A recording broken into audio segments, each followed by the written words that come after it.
इस लेक्चर के अंदर जो हम टॉपिक्स कवर करने वाले हैं दैट्स इन वेरिएबल्स, आइडेंटिफायर्स क्या होते हैं, कौन कौन से रूल्स आते हैं to create an identifier, then keywords क्या होते हैं। तो स्टार्ट करते हैं सबसे पहले व्हाट एग्जैक्टली वेरिएबल्स आर। तो यहाँ पे एक सिंपल सी डेफिनेशन लिखी हुई है, variables are containers used to store values that's in are data like number और टेक्स्ट डाटा। काफी सिंपल सी डेफिनेशन है।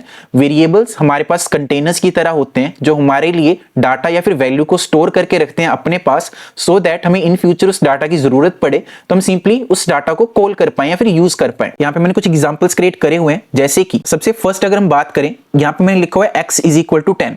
अभी छोटी सी स्टेटमेंट के अंदर मेरे पास टोटल 3 अलग अलग चीजें हैं। सबसे पहले मेरे पास x जो कि एक वेरिएबल है, उसके बाद मैंने यहाँ पे सिंपली यूज करा है इक्वल जो कि मेरे पास एक ऑपरेटर है, और 10 मेरे पास डाटा या फिर मेरी वैल्यू है। तो इक्वल के सिंबल से पहले जो भी आप लिखते हो उसको आप वेरिएबल बुलाते हो, इक्वल के बाद जो भी आप लिखते हो उसको आप डाटा या फिर वैल्यू बुलाते हैं। अब इस लाइन के अकॉर्डिंग हमने क्या करा है कि x नाम से एक वेरिएबल बनाया है जिसके अंदर मैंने सिंपली डाटा स्टोर कर दिया है 10। अब इन फ्यूचर मुझे जब भी ये वाला डाटा चाहिए तो मैं सिंपली इस x को कॉल करूंगा क्योंकि इसके अंदर स्टोर हो चुका है 10। इसी तरह से कुछ और एग्जांपल्स मैंने क्रिएट करे हुए हैं। मैंने नेम नाम से एक वेरिएबल बनाया है जिसके अंदर मैंने डाटा स्टोर किया है नरेश जो कि नाम है। इसी तरह से मुझे फोन नंबर स्टोर करना था तो मैंने पीनम नाम से एक वेरिएबल बनाया है जिसके अंदर मैंने एक फोन नंबर स्टोर किया है। तो ये हमारे पास सारे वेरिएबल्स है। यहाँ पे मैंने x नाम से एक वेरिएबल बनाया है जिसके अंदर 10 स्टोर है, नेम नाम से एक वेरिएबल बनाया है, पीनम नाम से एक वेरिएबल बनाया है, और इसके अंदर का जब भी मुझे डाटा चाहिए मैं सिंपली इस वेरिएबल को यूज करूंगा, कॉल करूंगा और मुझे इसके अंदर का डाटा मिल जाएगा। लेकिन अब मैंने अलग अलग तरीकों से यहाँ पे वेरिएबल्स बनाए हैं। मैंने यहाँ पे सिंपली x लिखा है, यहाँ पे प्रॉपरली नेम लिखा है, यहाँ पे फोन नंबर को स्टोर करने के लिए मैंने p_num लिखा है। तो जब भी आपको किसी वेरिएबल को एक नाम देना होता है उसी को बुलाया जाता है आइडेंटिफायर, जो कि हमारा नेक्स्ट टॉपिक है व्हाट एग्जैक्टली आइडेंटिफायर्स आर। तो आइडेंटिफायर्स की अगर हम डेफिनेशन की बात करें, definition is an pretty simple. Definition के according identifiers are names used to identify variables, functions और ऑब्जेक्ट्स इन पाइथन। काफी सिंपल सी और यूनिक सी डेफिनेशन है। आइडेंटिफायर्स बेसिकली हमारे पास नाम होते हैं जो भी हम किसी वेरिएबल को देते हैं। फॉर एग्जांपल मैंने यहाँ पे फोन नंबर को स्टोर करने के लिए एक वेरिएबल बनाया है, मैंने उस वेरिएबल को एक नाम दिया है जो कि है पीनम। इसी तरह से मुझे 10 को स्टोर करने के लिए एक वेरिएबल की रिक्वायरमेंट पड़ी तो मैंने एक वेरिएबल बनाया लेकिन मैंने उसका नाम दिया x। तो x मेरे पास एक आइडेंटिफायर है, ऐसे ही पीनम मेरे पास एक आइडेंटिफायर है। अब जब भी आपको ये आइडेंटिफायर्स क्रिएट करने होते हैं जो कि आपके वेरिएबल्स होते हैं, फंक्शंस के नाम होते हैं या फिर ऑब्जेक्ट्स के नाम होते हैं, इनको नाम देने से पहले आपको कुछ चीजों के बारे में ध्यान रखना होता है जो कि आपके पास रूल्स। अब आइडेंटिफायर क्रिएट करने के लिए जो आपके पास सबसे फर्स्ट रूल आता है that's an identifier must start with a letter और अंडरस्कोर। अब उसका फर्स्ट रूल के अकॉर्डिंग जब भी आप कोई वेरिएबल बनाओगे या तो वो लेटर से स्टार्ट होना चाहिए या फिर वो अंडरस्कोर से स्टार्ट होना चाहिए। तो यहाँ पे मैंने कुछ एग्जांपल्स बना रखे हैं जो सारे वैलिड्स आइडेंटिफायर है। n is equal to 10 valid identifier है क्योंकि लेटर से स्टार्ट हो रहा है। अंडरस्कोर x ये भी मेरे पास एक वैलिड आइडेंटिफायर है क्योंकि अंडरस्कोर से स्टार्ट हो रहा है। अंडरस्कोर 1 ये भी मेरे पास एक वैलिड आइडेंटिफायर है क्योंकि ये अंडरस्कोर से स्टार्ट हो रहा है। जब भी आपके पास कोई भी आइडेंटिफायर अंडरस्कोर या फिर किसी लेटर से स्टार्ट हो रहा है दैट्स योर वैलिड आइडेंटिफायर। अब वो चाहे कैपिटल रख सकते हो आप, चाहे वो स्मॉल रख सकते हो। पाइथन हमारे पास एक केस सेंसिटिव लैंग्वेज है तो आपके पास ये वाला नेम अलग साउंड करेगा, ये वाला नेम आपका अलग साउंड करेगा। मतलब जब आप नेम विद कैपिटल N करोगे तो आपको उसकी वैल्यू मिलेगी नरेश, जब आप name with small n use करोगे तो आपको उसकी वैल्यू मिलेगी जॉय। ये हो गया आपके पास फर्स्ट रूल। इसी तरह से अगर हम बात करें अपने सेकंड रूल की तो identifier can not start with a number, कि जब भी आप कोई आइडेंटिफायर क्रिएट करो तो वो कभी नंबर से स्टार्ट नहीं हो सकता। जैसे कि मैंने यहाँ पे लिखा है 1 इज इक्वल टू 20, ये आपके पास एक वैलिड आइडेंटिफायर नहीं है।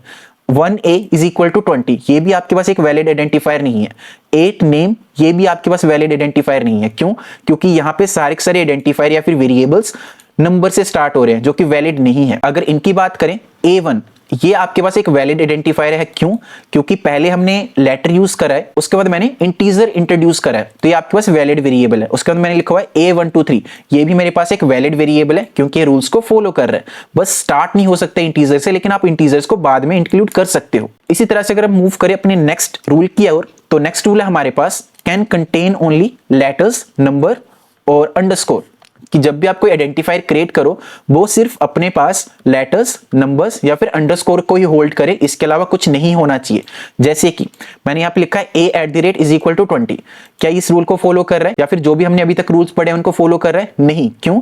क्योंकि लेटर से स्टार्ट तो हो रहा है, उसके बाद मैंने यहाँ पे @ यूज कर रहा है और आप कभी भी इन स्पेशल सिंबल को इंक्लूड नहीं कर सकते अपने वेरिएबल के अंदर। तो यहाँ पे मैंने लिखा है a एक्सप्लेनेशन मार्क ABC, ये भी आपके पास एक वैलिड वेरिएबल नहीं है। इसी तरह से a हैश करके लिखा है, ये भी आपके पास वैलिड वेरिएबल नहीं है। माई डैश नेम, ये भी आपके पास एक वैलिड वेरिएबल नहीं है।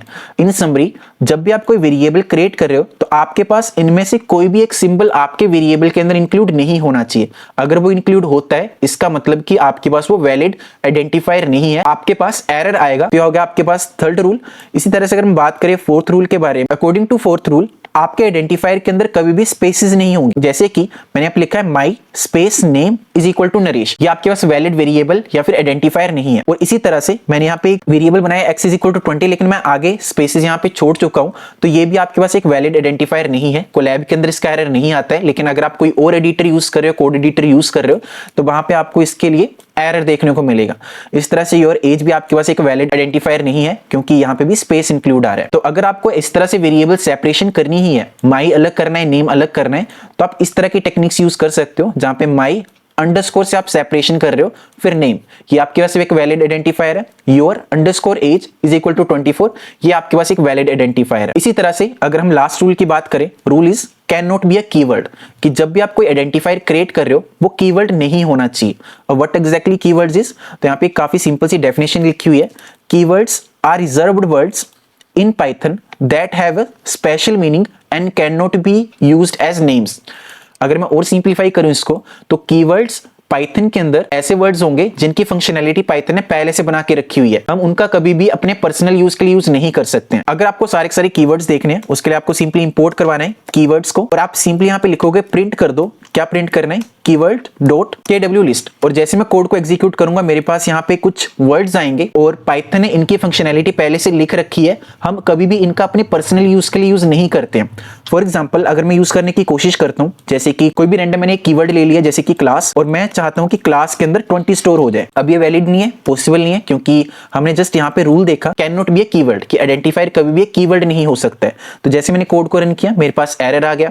इसी तरह से अगर मैं लेट्स से async is equal to something करने की कोशिश करूंगा, तो अगेन मेरे पास एरर आ जाएगा, क्योंकि हम कभी भी कीवर्ड को एज एन आइडेंटिफायर यूज नहीं करते हैं। तो यहाँ पे मैंने कुछ एग्जांपल्स क्रिएट कर रखे हैं जो कि वैलिड नहीं है, इवन मैंने इनको प्रैक्टिकली भी देख लिया। वी जस्ट डिस्कस्ड कि हमारे पास वेरिएबल्स क्या होते हैं, देन आइडेंटिफायर्स क्या होते हैं, कौन कौन से रूल्स हैं, मतलब जब भी आप कोई वेरिएबल या आइडेंटिफायर क्रिएट कर रहे हो तो आपको किन रूल्स का ध्यान रखना है, और lastly what exactly keywords are. तो thank you very much for watching this video.